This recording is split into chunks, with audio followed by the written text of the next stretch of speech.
Hello students, कैसे हैं आप सब? उम्मीद है स्वस्थ होंगे। आज हम लोग प्रश्नावली 3.5 लगा रहे हैं और इसमें हम लोग बचगुण विधि के बारे में सीख रहे हैं और जान रहे हैं। इसमें हमने दूसरा सवाल बता दिया था और अब हम लोग इसी तरह से जो है चौथा सवाल लगाएंगे। चौथा सवाल क्या है? चौथा सवाल क्या है इसका? x - 3y - 7। पहले का चौथा सवाल x - 3y - 7 = 0 और दूसरा है 3x - 3y -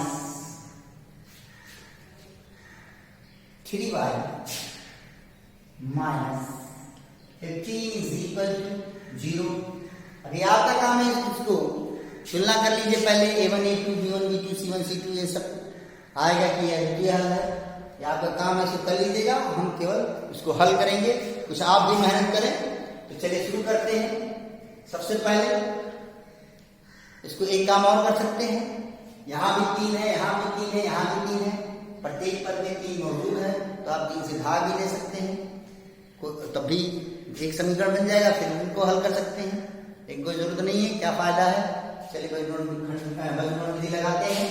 पहला ये समीकरण 1 और दूसरा समीकरण 2 बचगुण विधि। तो सबसे पहले हमने क्या बताया था?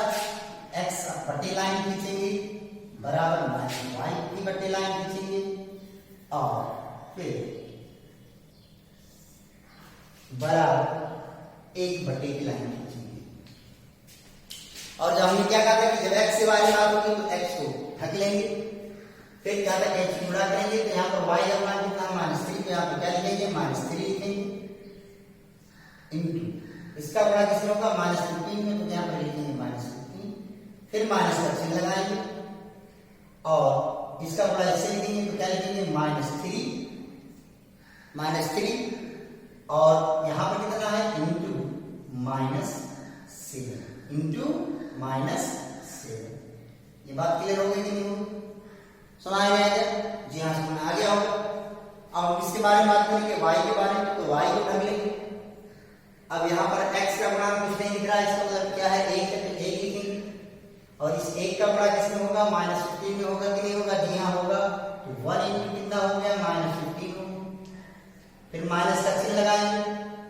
यहाँ पर कितना लिखा हुआ है 3 लिख देंगे इंटू इसका गुणा कितना, यहाँ पर कितना है -7, तो यहाँ पर क्या लिखेंगे -7। क्लियर हो गया कि नहीं हो गया? अब हम पहुंचेंगे यहाँ पर 1/, इसको ढक लेंगे। ढकेगी कि नहीं दिखेगी? अब यहाँ पर x का गुणा कितना है 1, तो 1 लिखेंगे। क्लियर हो रहा नहीं हो रहा? जी हाँ क्लियर हो रहा होगा। और इसका गुणा किसमें होगा? -3 में, तो 1 इंटू क्या हो गया -3 हो गया। ये बात सुना गई आगे। फिर माइनस का चिन्ह लगाएंगे।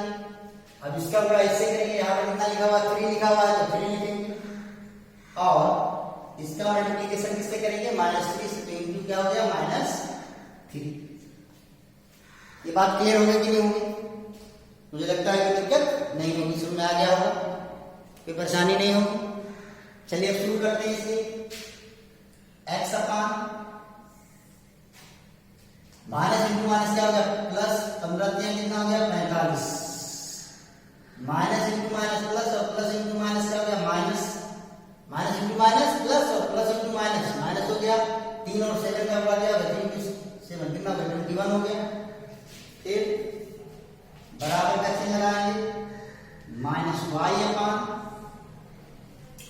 यहाँ पर प्लस और यहाँ पर क्या है माइनस, तो प्लस और माइनस का माइनस हो गया और 15 और 1 का क्या हो गया -15 हो गया। फिर माइनस इंटू माइनस क्या हो गया प्लस, 3 और 7 का क्या हो गया 21। 3 × 7 कितना हो गया 21 और ये इक्वल क्या हो जाएगा 1/, यहाँ पर प्लस और यहाँ पर क्या है माइनस है, तो प्लस इंटू माइनस क्या हो गया -3 आ गया। क्लियर? और यहाँ पर देखिए माइनस इंटू माइनस क्या हो जाएगा प्लस और 3 और 3 इंटू 3 का मल्टीप्लिकेशन क्या हो गया 9, तो -3 + 9। ये बात क्लियर हो गई कि नहीं? बात समझ आगे नहीं आगे होगी। तो चलिए शुरू करते हैं हम यहां से। therefore x अपॉन 45 से 21 घटेगा कितना आएगा 24 क्लियर। और ये बराबर किसको हो जाएगा माइनस वाई अपान 21 माइनस 15 कितना हो जाएगा +6 हो जाएगा। जी हाँ निश्चित रूप से। और 1 अपान कितना हो जाएगा 9 में से 3 हो जाएगा कितना हो जाएगा 1/6। ये बात क्लियर हो गई कि नहीं होगी? कोई दिक्कत तो नहीं है? जी हाँ कोई दिक्कत नहीं होगी। अब क्या बताया गया था इसके बाद? पहले और तीसरे पद को बराबर करेंगे और दूसरे और तीसरे पद को बराबर करेंगे। therefore x upon 24 clear, x upon 24 is equal to 1/6 हो गया। बात समझ में आ गई। और -1/6 इज इक्वल टू 1/6 हो गया। इतनी बात समझ में आ गई। उसको डाल लीजिएगा, इसको मैं मिटा दे रहा हूं। अब यहां से हम देखते हैं कि क्या होगा आंसर। यहां से होगा therefore ध्यान देखिए 6 से दोनों में बटे में है तो कैंसिल आउट हो जाएगा। 6 1 जा 6 और 6 4 जा 24 दोनों 6 से यहां पर 6 1 जा 6 देखिए दोनों बटे में है, दोनों तरफ एक पक्ष इधर एक पक्ष इधर तो डिवाइड हो गया कट गया। यहां पर 1 आ गया, यहां पर 4 आ गया। अब क्रॉस मल्टीप्लिकेशन करेंगे तो क्या मिलेगा x का 1 से मल्टीप्लिकेशन हो क्या आएगा x और 4 का 1 से मल्टीप्लिकेशन आएगा क्या हो गया 4। तो 4 1 जा कितना हो गया 4। ये बात क्लियर हो गई कि नहीं होगी? कोई दिक्कत तो नहीं है? मुझे लगता है कोई दिक्कत नहीं होगी। और यहां से देखिए 6 1 जा 6 कट गया नहीं कट गया। तो therefore y माइनस y इसका किसका आ गया 1 गया। इसलिए माइनस से मल्टीप्लाई करेंगे तो माइनस इंटू माइनस क्या होगा प्लस y इसका कितना आ गया माइनस। तो x की वैल्यू कितनी मिल गई 4 और y की वैल्यू मिल गई -1 और यही हो गया आपका सॉल्यूशन। क्लियर हो गया कि नहीं हो गया? मुझे लगता है समझ में आ गया हो, कोई दिक्कत नहीं होगी। अब हम लोग इसी तरह से दूसरे के 3.5 के दूसरे के पहले समीकरण पहले क्वेश्चन को देखते हैं और इसमें क्या कह रहा है इस पर चर्चा करते हैं। तो चलिए शुरू करते हैं।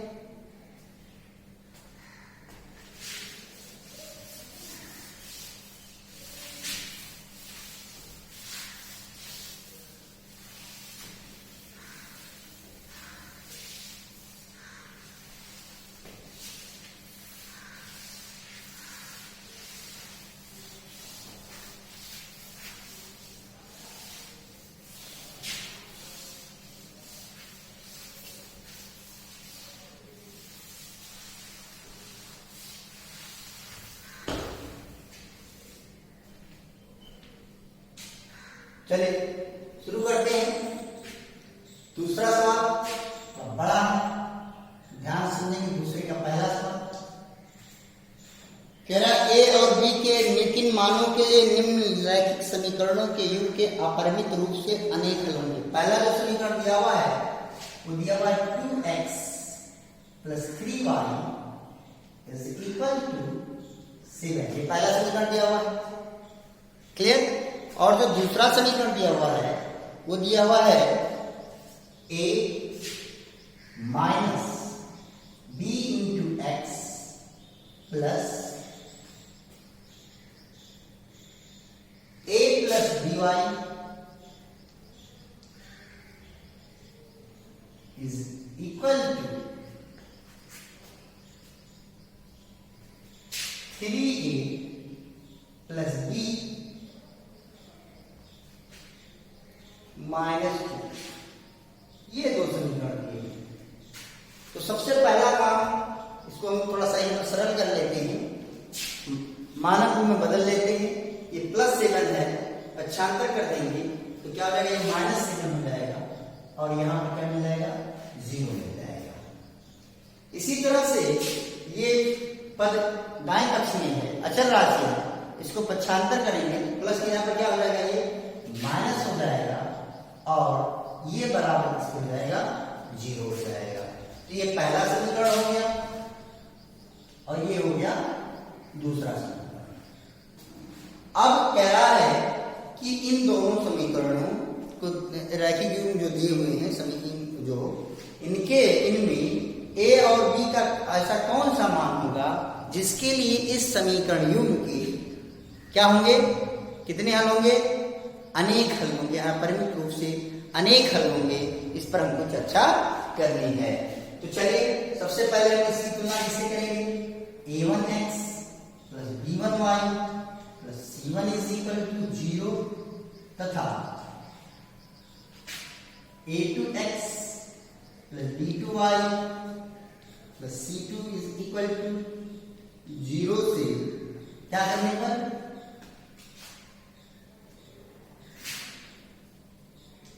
तुलना करने पर क्या होगा, पहले समीकरण a1x plus b1y plus c1 बराबर 0 से पहले समीकरण की तुलना कर रहे हैं और a2x plus b2y plus c2 बराबर 0 से दूसरे समीकरण की तुलना कर रहे हैं। तो यहाँ पर x का गुणांक a1 है, यहाँ पर x का गुणांक 2 है, तो a1 इज इक्वल टू 2 हो गया। यहाँ पर y का गुणांक b1 है, यहाँ पर y का गुणांक 3 है, तो b1 इज इक्वल टू किसके हो गया 3। यहाँ पर अकेले c1 है, यहाँ पर -7 है, तो c1 इज इक्वल टू किसके हो गया -7। अब दूसरे समीकरण की बात करते हैं। यहाँ x का गुणांक a2 है, यानी x को घट रहे हैं तो a2 मिल रहा है। यहाँ जब x को घटेंगे तो क्या मिलेगा, a माइनस b मिलेगा, अर्थात a2 is equal to a minus b। Clear हो गया कि नहीं हो गया। और यहाँ पर y का गुणांक b2 अर्थात y को घटने पर क्या मिला b2, इसलिए y को घटने पर यहाँ पर क्या मिला a प्लस b, अर्थात b2 इज इक्वल टू हो गया a प्लस b। और c2 यहाँ पर अकेले पद c2 है, यहाँ पर क्या है c2 is equal to -3a plus b -2। ये बात क्लियर होगी कि नहीं होगी। अब कह रहा है इसके अपरिमित रूप से अनेक हल है। तो अगर इसके अपरिमित रूप से अनेक है, कंडीशन ज्ञात करना है, तो a और b के मान निकालें। तो लिखेंगे चूंकि यदि इसके अपरिमित रूप से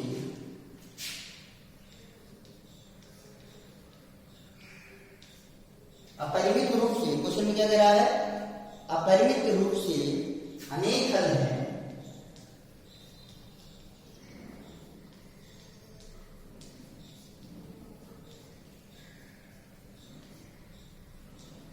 तो क्या होगा, a1 upon a2 is equal to b1 upon b2 and it is equal to c1 upon c2। a1 upon a2 is equal to b1 upon b2 and it is equal to किसको होगा, c1 अपान c2 होगा। ये सवाल में कह रहा है कि है तो a और b का मान ज्ञात की, तो हमने मान लिया कि अगर है तो ये कंडीशन होगा। क्लियर होगा कि नहीं होगा। यदि है इस समीकरण में से अनेक हल है तो क्या होगा, a1 upon a2 equal to b1 upon b2 equal to c1 upon. अगर ये है तो अनेक हल होंगे, लेकिन सवाल में ये दिया हुआ है कि इसके अपरिमित रूप से अनेक हल होने चाहिए। तो जब हमको पता हो गया कि अपरिमित रूप से अनेक हल होने चाहिए, तो हमको यही पता हो गया कि इससे a1 बटे a2 मिलेगा और ये बराबर a1 बटे b2 होगा और ये बराबर c1 बटे c2 होगा। और इसमें हम a1 b2 b1 b2 c1 c2 के मान रखेंगे। जब हम ये मान रख देंगे, उनको हल करेंगे तो हमको a और b के मान प्राप्त हो जाएंगे और वही हमको जरूरत है। क्लियर हो गया कि नहीं हो गया। तो चलिए शुरू करते हैं। a1 की जगह पर हमने लिखे 2, इसलिए 2 बटे a2 कितना है, a माइनस b है। ये इक्वल किसके है, b1 कितना है 3 बटे b2 कितना है a प्लस b बराबर c1 कितना है -7 बटे c2 कितना है माइनस ब्रैकेट में 3a प्लस b और -2। क्लियर हो गया कि नहीं? मुझे लगता है समझ में आ गया होगा। यहाँ भी माइनस और यहाँ भी माइनस, क्या हो गया, अच्छा कर लेने पर ऊपर भी माइनस और नीचे भी माइनस, तो क्या हो गया प्लस 3। अब हम पहले दो पदों इन दोनों पदों के बारे में बात करते हैं। किसके बारे में बात करते हैं? पहले दूसरे पद को लें और दूसरे तीसरे। अभी अब आप कहेंगे सर गुणन मेथड जब आप इस्तेमाल करते हैं तो पहले पद को तीसरे पद के बराबर और दूसरे पद को तीसरे पद के बराबर करते हैं। अब यहाँ पर आप करें पहले पद को दूसरे पद के बराबर और दूसरे पद को, तो ऐसा क्यों कर रहे हैं प्यारे बच्चों? वहां पर x और y का मान निकालना रहता है, तो पहले पद में x रहता है और दूसरे पद में y रहता है। तो पहले पद को तीसरे के बराबर करते हैं ताकि x का मान मिल जाए और दूसरे पद को तीसरे के बराबर करते हैं ताकि y का मान मिल जाए। लेकिन यहाँ पर ऐसा नहीं है, यहाँ पर ऐसा नहीं है। हर पदों में a और b मौजूद है, तो चाहे पहले पद को दूसरे के बराबर कीजिए, चाहे दूसरे को तीसरे के बराबर कीजिए और फिर पहले और तीसरे को बराबर कीजिए। हम तीन तरह कर सकते हैं, पहले को दूसरे के बराबर, दूसरे को तीसरे के बराबर और पहले को तीसरे के बराबर। तीन है। अब इसमें से दो का इस्तेमाल करना है। अब आप कहोगे सर दो ही का इस्तेमाल क्यों करेंगे? क्योंकि यहाँ पर क्या चर राशियां मौजूद हैं? दो चर राशियां मौजूद हैं, इसलिए हम दो युग्मों को इस्तेमाल करेंगे। तो चलिए सबसे पहला पहले और दूसरे को बराबर करते हैं और दूसरे और तीसरे को बराबर करते हैं। चलिए शुरू करते हैं यहाँ से। इसलिए 2/a - b is equal to 3/a + b। Clear? और फिर क्या लगा कर लिखते हैं 3/a + b is equal to 7/3a plus b minus 2। 7/3a plus b minus 2। चलिए अब क्या करेंगे? Cross multiplication. तो दो का गुणा किसमें होगा? a में, तो 2a आएगा, जी हाँ आएगा, प्लस अब दो का गुणा किसमें होगा? b में, तो 2 का गुणा होगा b में, तो कितना होगा 2 इंटू क्रॉस मल्टीप्लिकेशन किया। 2 का गुणा a में हुआ, 2a आ गया, और फिर 2 का गुणा b में हुआ, 2b आ गया। अब इसका गुणा किसमें होगा? इसमें, तो 3 का गुणा a में होगा, तो क्या आएगा 3 और a का मल्टीप्लिकेशन क्या हो गया? 3 हो गया। और प्लस और माइनस, अब 3 का गुणा माइनस नहीं होगा, यहाँ पर कौन सा चिन्ह है? प्लस का। यहाँ पर कौन सा चिन्ह है? माइनस का। तो प्लस और माइनस का गुणा क्या हो गया? माइनस। और 3 और b का गुणा क्या हो गया? 3।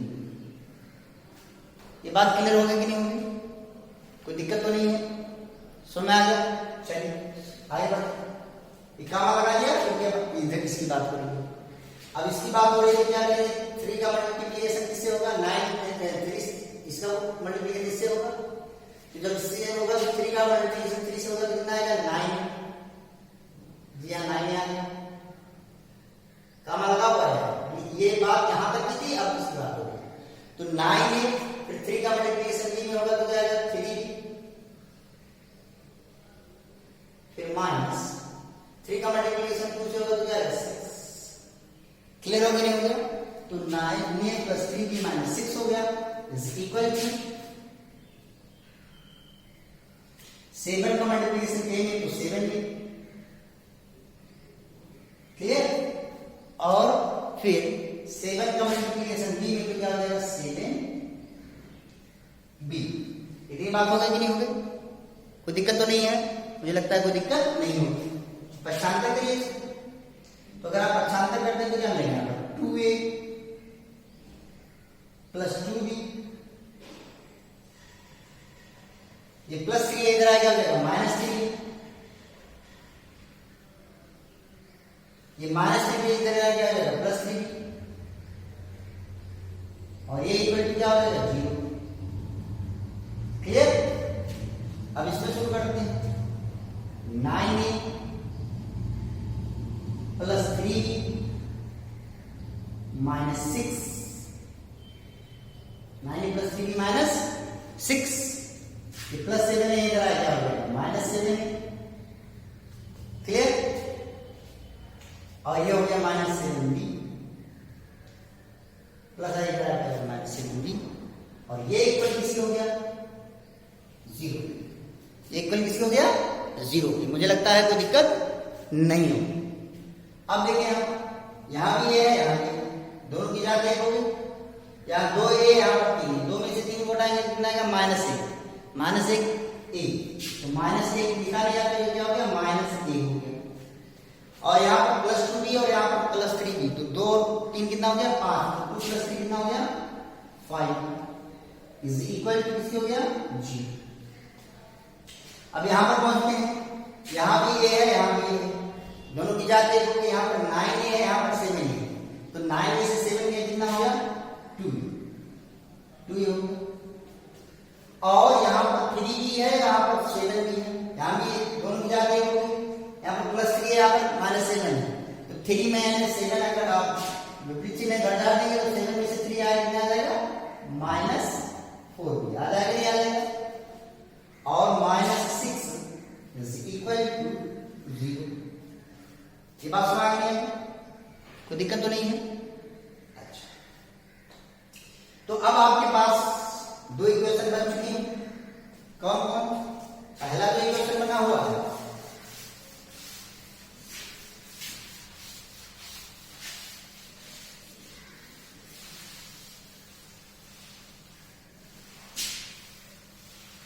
वो क्या बना हुआ है,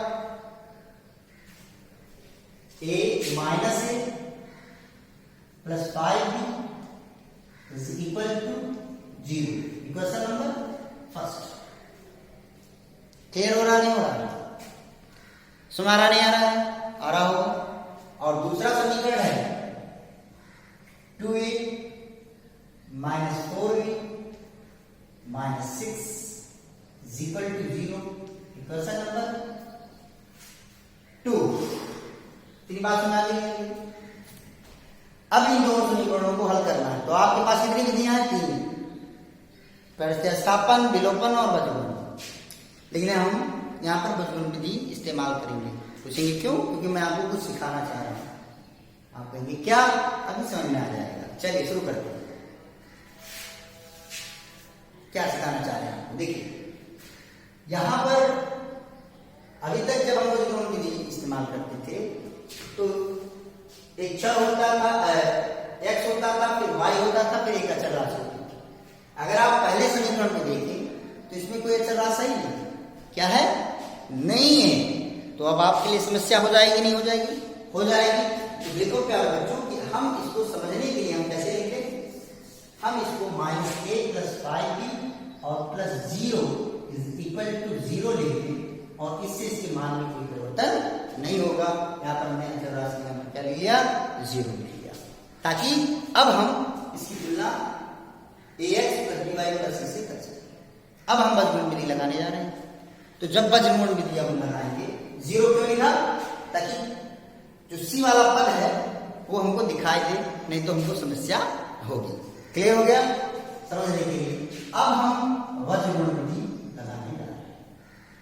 तो बजगुण विधि से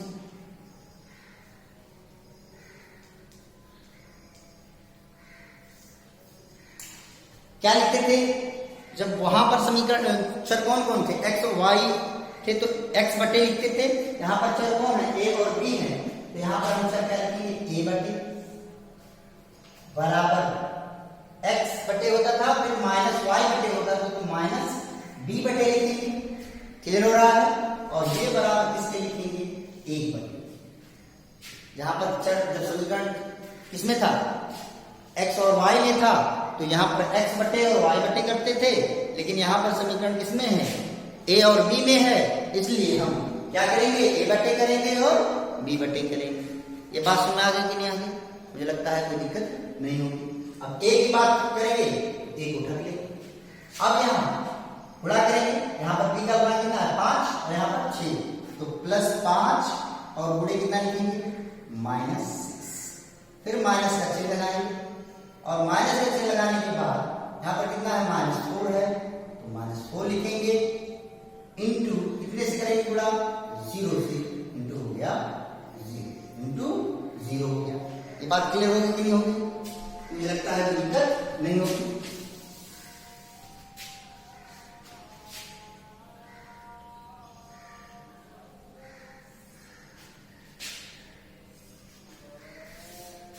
अब हम b के बारे में बात करेंगे, तो b वाले को रखते हैं।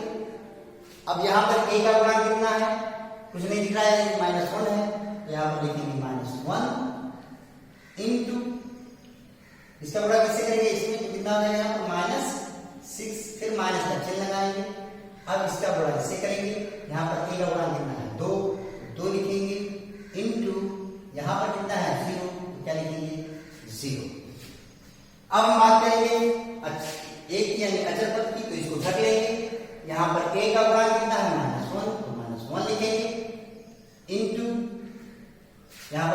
क्या है, h गुणा कर रहे हैं तो यहाँ पर कितना -4, यहाँ पर क्या लिखेंगे -4 लिखेंगे, फिर माइनस का चिन्ह लगाएंगे, यहाँ पे कितना है 2 है 2 लिख देंगे और गुणे यहाँ पर कितना है, h गुणा कर रहे हैं नहीं कर रहे हैं, यहाँ पर 2 है और यहाँ पर 5 है तो 2 गुणे 5 लिख देंगे।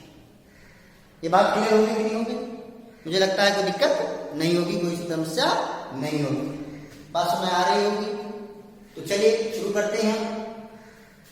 इसलिए a बटा 5 और 6 का टुकड़ा क्या हो गया -30 और माइनस इंटू माइनस प्लस हो गया और 4 का टुकड़ा 0 में होगा तो कितना मिलेगा 0 देयर बराबर -b upon minus into minus क्या हो गया प्लस 6 के 6 हो गया और ये बराबर हो गया 1 बटे माइनस इंटू माइनस प्लस 1 और 4 का टुकड़ा कितना हो गया 4 और माइनस 2 पंचे 10 ये हो गया 4 -10। अब यहां से क्या मिलेगा a अपान -30 में 0 जोड़ो तो क्या मिलेगा -30 मिलेगा, माइनस b अपान क्या मिलेगा 6 मिलेगा, जी हाँ, और ये बराबर किसके हो गया 1 अपान 4 - 10 कितना हो जाएगा -6 हो जाएगा। इतनी बात समझ आ गई? बहुत बड़ा सवाल था ये, समझना था आपको। चलिए अब आगे बढ़ते हैं।